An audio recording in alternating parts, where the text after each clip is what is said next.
चलिए देखिएगा, मैं आपको एनसीईआरटी डिस्कस कर चुका था, इलेक्ट्रिसिटी चैप्टर है ना, पोटेंशियल तक कर चुका था, है ना। समझिएगा आप। अब आता है सर्किट डायग्राम, ठीक है। चलिए समझिए, टॉपिक क्या है, सर्किट डायग्राम। ध्यान दीजिए, सर्किट में पहले भी आपको ऊपर बता चुका हूं, फिर भी देखिए और अच्छे से।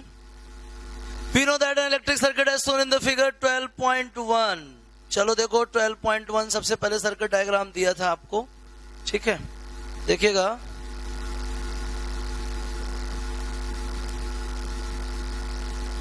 ये डायग्राम 12.1, ये देखिए आप, ये क्या है, सर्किट डायग्राम है। मैं पहले बता चुका हूं आपको, सर्किट क्या है, a closed path of the electric current, the closed path for the क्या, electric current. Electric current pass कराना है, मेनली क्या होना चाहिए उस पे, सबसे पहले जरूरी है सोर्स। सोर्स मतलब क्या, बैटरी। बैटरी मतलब क्या, कॉम्बिनेशन ऑफ सेल्स। उसके बाद क्या होना चाहिए, की होना चाहिए, जिससे अपन क्या रेगुलेट करेंगे, ऑन ऑफ करेंगे, ठीक है ना। उसके बाद क्या होना चाहिए, कोई फिलामेंट होना चाहिए, आउटपुट होना चाहिए, लोड होना चाहिए, जो बताएगा कि हाँ करंट फ्लो हो रहा है कि नहीं हो रहा है। साथ ही साथ कितना करंट पास हुआ उसका मेजरमेंट होना चाहिए, मतलब अमीटर होना चाहिए। क्या होना चाहिए, अमीटर। इसमें एक और चीज नहीं है, रियोस्टेट, उसी को बोलते हैं वेरिएबल रेजिस्टेंस। क्या बोलते हैं, वेरिएबल रेजिस्टेंस, जो करंट के अमाउंट को कंट्रोल या रेगुलेट करता है। तो ये सर्किट है, ठीक है ना। ये 12.1 उसमें नीचे लिखा ना, ये सर्किट है भाई, समझ गए ना, इसको सर्किट बोलते हैं। आगे देखिए, टॉपिक क्या है, सर्किट डायग्राम। समझिएगा ध्यान से। We know that an electric circuit as shown in the figure comprises a cell or a battery। बताया मैंने ऊपर आपको, a plug की electrical components and connecting wires। It is often convenient to draw a schematic diagram in which different components of the electric circuit are represented by the symbols conventionally used। Conventional symbols used to represent some of the most commonly used electrical components are given in table 12.1। नीचे table 12.1 बनी हुई है, उसमें बहुत सारे symbol use किए, जैसे battery का सिंबल है ना, सेल का सिंबल, ऑन की का सिंबल, ऑफ की का सिंबल, कनेक्शन वायर का। देखिएगा, ये देखिए, ये 12.1 टेबल है, समझिएगा ध्यान से देखिए इसको। ये देखिए इलेक्ट्रिक सेल, पहले बता चुका हूं आपको मैं, ये सेल है, और ऐसे सेल बहुत सारे कंबाइन कर देंगे तो क्या बन जाएगी, बैटरी बन जाएगी। क्या बन जाएगी, बैटरी। देखिए ये क्या है, बैटरी है, और ये क्या है, सेल। ये किसका सिंबल है भैया, इलेक्ट्रिक सेल का सिंबल है। ये देखिए बैटरी का, हाँ बना तो है नीचे, सॉरी। ये किसका सिंबल है, battery. What is battery, combination of cells, ठीक है ना। उसके बाद क्या, प्लग की, ये प्लग की है। इन दोनों में क्या अंतर है, ये ओपन है और ये क्या है, क्लोज्ड है। अगर की ओपन है मतलब स्विच ऑफ रहेगा, की अगर ओपन है मतलब सर्किट क्या है, ब्रोकन है। अगर सर्किट ब्रोकन है इसका मतलब है ये स्विच क्या रहेगा, ऑफ रहेगा। और जब की लगी रहेगी, की क्लोज्ड रहेगी, की क्लोज्ड मतलब स्विच क्या है, ऑन। की क्लोज्ड मतलब स्विच क्या है, ऑन। सर्किट कंप्लीट हो गया इधर से। आगे समझो, वायर ज्वाइंट, ये वायर ज्वाइंट है, एक तार इधर से आया, एक तार इधर से इधर पे। आपने देखा होगा फिटिंग जैसे घर में रहती है ना, एक डिब्बी टाइप की लगी रहती है ऐसी, ये जंक्शन डिब्बी कहलाती है। देखो ये जंक्शन डिब्बी, देखो ये जंक्शन डिब्बी, यहां से डिब्बी लगी रहती है, यहां वाला कनेक्शन, यहां वाला कनेक्शन, यहां वाला कनेक्शन, ये चारों आके मिलते हैं, इसको जंक्शन बोलते हैं। क्या बोलते हैं, जंक्शन। चलिए इसमें लिखा है वायर ज्वाइंट, और ये क्या है, वायर क्रॉसिंग विदाउट ज्वाइनिंग। अब ये इसलिए दिया है यार, जैसे मान लीजिए ऊपर से कनेक्शन आया, उसको नीचे क्रॉस होना है, लेकिन जंक्शन से कोई लेना देना नहीं है, डायरेक्टली निकलना है, तो उसके लिए है ये वायर्स क्रॉसिंग विदाउट ज्वाइनिंग, ठीक है ना। इलेक्ट्रिक बल्ब, ये बहुत बार बनाया मैंने, फिलामेंट। देखिए ना, किसी किसी सर्किट में वहां बना भी है 12.1 में, ये फिलामेंट है यार। क्या है ये, फिलामेंट, या इसी को बल्ब भी बोलते हैं। क्या बोलते हैं, बल्ब। ये लीजिए बल्ब बन गया, नहीं तो क्या था, ये फिलामेंट बोलते हैं। क्या बोलते हैं, फिलामेंट। समझो आगे। इसके बाद नीचे देखो, ये क्या है, रेजिस्टेंस है। क्या है, रेजिस्टेंस, या रजिस्टर है, सॉरी, क्या है ये, रजिस्टर। इसका रेजिस्टेंस कितना है, आर। ये रजिस्टर हो गया, पहले बता चुका हूं हालांकि मैं सब कुछ आपको। ये वेरिएबल रेजिस्टेंस, रियोस्टेट, ये क्या हो गया, रियोस्टेट। ऐसा भी बना सकते हैं, वैसा ही बना सकते हैं। क्या है ये, रियोस्टेट है। ये देखिए एमीटर है, और ये क्या है, वोल्टमीटर। ये क्या है, एमीटर, और ये क्या है, वोल्टमीटर। एमीटर का क्या रोल है, to measure the amount of current flowing through the circuit, to measure the potential difference across the ends of the क्या, कंडक्टिंग वायर। समझ गए बात को।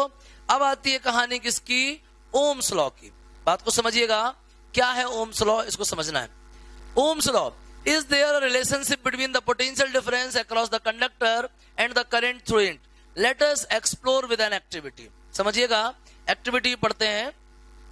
Set up a circuit as shown in the figure 12.2 consisting of nichrome wire XY of length say 0.5 meter, an ammeter, a voltmeter and 4 cells of 1.5 meter 5 volt each.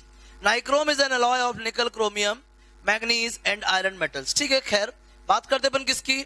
Ohm's law की बात करते हैं. क्या है ओम्स लॉ? क्या बता रहा है ओम्स लॉ? समझिएगा, हेडिंग क्या है? Ohm's law. एक साइंटिस्ट है सर जॉर्ज साइमन ओम. कौन थे? सर जॉर्ज साइमन ओम. ठीक है ना. उन्होंने क्या कहा, जैसे मान लीजिए हमारे पास ये कंडक्टर है. ये क्या है? कंडक्टर है. बात समझना आप ध्यान से. ये कंडक्टर है और ये कंडक्टर के एंड्स हो गए. इन एंड्स को मैंने एक वायर के थ्रू कनेक्ट कर दिया और इधर ना बैटरी लगी हुई है. क्या लगी हुई है? बैटरी. और ये की लगी हुई है. बात को बहुत अच्छे से समझिएगा. ये प्लस और ये क्या? माइनस. मैंने जैसे ही की को प्लग किया, मतलब क्लोज किया, वैसे ही चूंकि ये क्या है? बैटरी है. क्या है? बैटरी. और बैटरी के पास कुछ ना कुछ क्या होती है? एनर्जी होती है. ये चार्ज बैटरी है. क्या है ये? Charge battery. इसके पास एनर्जी है. कौन सी एनर्जी है? इलेक्ट्रोस्टैटिक पोटेंशियल एनर्जी है. क्या है इसके पास? इलेक्ट्रोस्टैटिक पोटेंशियल एनर्जी है. ठीक है ना. तो इसके पास बैटरी है. जैसे ही हम कनेक्शन को ऑन करते हैं तो ये पॉजिटिव टर्मिनल है और ये नेगेटिव टर्मिनल है. तो कंडक्टर का जो ये वाला एंड है, इसको प्लस ई इलेक्ट्रिक फील्ड मिलेगा और इसको क्या मिलेगा? माइनस ई इलेक्ट्रिक फील्ड मिलेगा. बात समझिएगा, ये पॉजिटिव एंड हो जाएगा और ये क्या हो जाएगा? Negative and. समझिएगा बात को. जैसे ही स्विच ऑन करेंगे, कनेक्शन होगा, तो इस वाले एंड में पॉजिटिव कनेक्शन है, इस वाले एंड में नेगेटिव कनेक्शन है. तो ये वाला एंड पॉजिटिवली चार्ज हो जाएगा और ये वाला एंड नेगेटिवली चार्ज. पूरी बात समझिएगा. ये हुआ इलेक्ट्रिक फील्ड. क्या हुआ? Electric field. मैं उस दिन भी आपको बताया था, इलेक्ट्रिक फील्ड वो रीजन है जो अपने चारों तरफ से गुजरने वाले किसी भी चार्ज पार्टिकल को अपने इन्फ्लुएंस में ले सकता है. ठीक है ना. इलेक्ट्रिक फील्ड क्या है? इलेक्ट्रिक फील्ड वो रीजन है जिसके आसपास से या जिससे कोई अगर दूसरा चार्ज पार्टिकल क्रॉस होता है तो या तो फील्ड उसको अट्रैक्ट करेगा या फिर क्या करेगा? रिपेल करेगा. तो electric field is the region around the charge. Electric field is the reason around the charge which can affect the another charge particle crosses from there. ठीक है ना. जो कोई भी अगर चार्ज पार्टिकल उस फील्ड से क्रॉस होता है तो फील्ड उसको कुछ ना कुछ क्या करता है? अफेक्ट करता है, या तो अट्रैक्ट करता है या फिर रिपेल करता है. ठीक है ना. वही कहलाता है फील्ड. और जितने अमाउंट से अट्रैक्ट करता है या जितने अमाउंट से रिपेल करता है वो कहलाती है उस फील्ड की इंटेंसिटी. आया समझ में? मान लीजिए यहां कोई चार्ज प्लस क्यू रखा था, तो ये चारों तरफ का रीजन क्या कहला जाएगा? इसका फील्ड. अगर आप यहां से क्यू नॉट लेके निकलोगे तो या ये इसको रिपेल कर देगा और या फिर क्या कर लेगा? अट्रैक्ट. चाहे अट्रैक्ट करे चाहे रिपेल करे, इफेक्ट तो कर ही रहा है ना, फोर्स तो लगा ही रहा है ना. किस रेंज में? जब ये इसके फील्ड से क्रॉस हो. अगर क्यू नॉट इधर से क्रॉस होगा ना तो कोई असर नहीं पड़ेगा, क्योंकि प्लस क्यू का फील्ड कहां तक है? यहां तक है. इसके रीजन के बाहर इसका इन्फ्लुएंस काम नहीं करता. इस रीजन के बाहर इसका इन्फ्लुएंस काम नहीं करता. मतलब कोई अगर इसके रीजन से क्रॉस होगा तभी. समझना आगे. तो हुआ क्या? जैसे ही हमने बैटरी को ऑन किया है ना, स्विच ऑन किया, तो यहाँ पॉजिटिव टर्मिनल और यहाँ पे क्या? Negative terminal. मतलब ये पोलरिटी आ गई, इस पे पॉजिटिव चार्ज और यहाँ पे क्या आ गया? Negative charge. ये क्या था? Electric field. और ये क्या है? एक मेटालिक वायर है. मेटालिक वायर में कौन होते हैं चार्ज कैरियर्स? इलेक्ट्रॉन्स होते हैं. कौन होते हैं? इलेक्ट्रॉन्स. सोच के देखिए, जैसे ही हमने इलेक्ट्रिक फील्ड अप्लाई कर दिया तो इसके अंदर के जो इलेक्ट्रॉन्स हैं उनमें मूवमेंट स्टार्ट हो जाएगा. ठीक है ना. उनमें क्या शुरू हो जाएगा? फ्लो स्टार्ट हो जाएगा. फ्लो मतलब उनमें करंट आ जाएगा. Electric current. इलेक्ट्रिक करंट क्या है? मतलब flow of electrons. What is electric current? Electric current is the flow of charge. इसका मतलब ये हुआ, इसके अंदर जो इलेक्ट्रॉन प्रेजेंट थे, मैं कुछ शो भी कर देता हूं कौन कौन से इलेक्ट्रॉन. इसके अंदर जो इलेक्ट्रॉन प्रेजेंट थे, जैसे ही हम बैटरी कनेक्शन ऑन करेंगे, जैसे ही इसको प्लस ई और माइनस ई देंगे, वैसे ही क्या हो जाएगा? इलेक्ट्रॉन्स का मूवमेंट स्टार्ट हो जाएगा. समझिएगा. इलेक्ट्रॉन का नेचर कैसा होता है? इलेक्ट्रॉन का नेचर होता है नेगेटिव.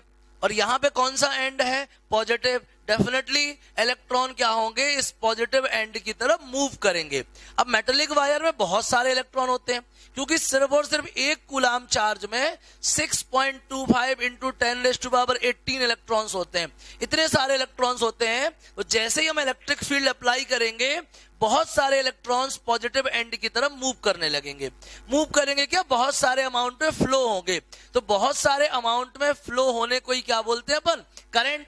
मतलब यार ये फ्लो हो रहे हैं, और फ्लो हमेशा कब होता है, जब पोटेंशियल में डिफरेंस हो। फ्लो हमेशा कब होता है, जब पोटेंशियल में डिफरेंस हो। अगर हॉरिजॉन्टल पाइप है तो वाटर फ्लो नहीं होगा। जब पाइप इस तरीके से होगा तब अपर पोटेंशियल वाले से लोअर पोटेंशियल की तरफ क्या होगा, वाटर का फ्लो होगा। वैसी कहानी करंट की है। मैंने इलेक्ट्रिक फील्ड अप्लाई करा हुआ है, तो ये मान के चलिए कि इस इलेक्ट्रिक फील्ड की वजह से, इस पॉजिटिव इफेक्ट की वजह से ही इलेक्ट्रॉन इस तरफ से इस तरफ मूव कर रहे हैं। लेकिन हो क्या रहा है, फ्लो। हमने अप्लाई क्या किया है, इलेक्ट्रिक फील्ड। लेकिन फ्लो होने के लिए क्या चाहिए, पोटेंशियल एनर्जी में डिफरेंस।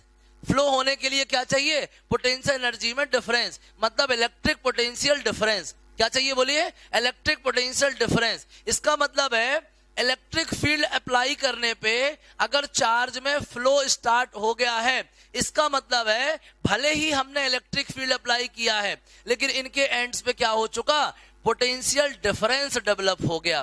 क्या डेवलप हो गया, पोटेंशियल डिफरेंस। हम क्या मानते हैं, फ्लो कब होगा, जब पोटेंशियल डिफरेंस होगा। जबकि हमने अप्लाई क्या किया है, इलेक्ट्रिक फील्ड। तो हमने इलेक्ट्रिक फील्ड अप्लाई किया है, लेकिन चार्जेस का फ्लो स्टार्ट हो गया है। लेकिन चार्जेस के फ्लो को क्या चाहिए, पोटेंशियल डिफरेंस चाहिए। इसका मतलब है किसी भी कंडक्टर में इलेक्ट्रिक फील्ड अप्लाई करने पे उसके एंड्स में पोटेंशियल डिफरेंस डेवलप हो जाता है।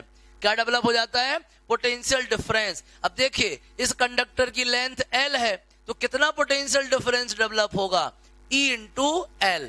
कितना पोटेंशियल डिफरेंस